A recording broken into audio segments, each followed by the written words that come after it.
ఒకప్పుడు కాంగ్రెస్లో తిరిగినటువంటి మనిషి,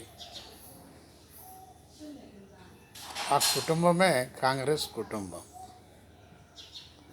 అయితే ఆయన వేరే పార్టీలోకి పోయి ఎంపీగా ఉండటం జరిగింది. ఆయన ఏమంటాడంటే, చీఫ్ మినిస్టర్ రేవంత్ రెడ్డికి ఇంగ్లీషు రాదు, పరిపాలించటం రాదు. ఈ రాదు రాదు అనేటటువంటి ఒక 10 దాకా నేర్చుకున్నాడు.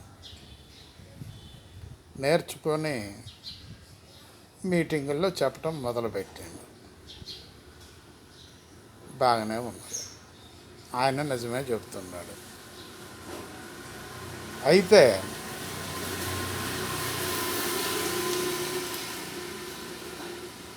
బీజేపీకి సంబంధించినటువంటి ప్రైమ్ మినిస్టర్ గారు ఉన్నారు.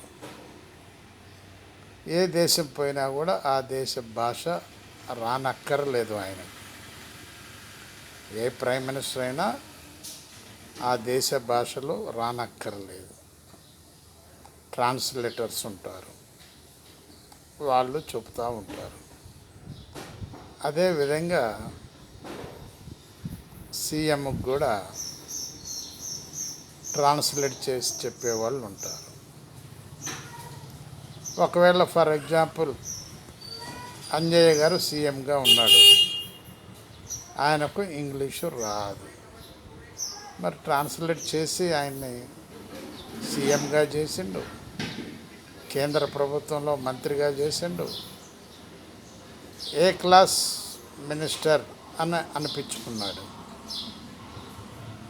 మరి భాషలో రానక్కర్లేదు, ఈయనకు తెలియదు అనుకుంటా పాపం. ఆ విషయం ఎత్తి పొడుస్తూ ఉంటాడు.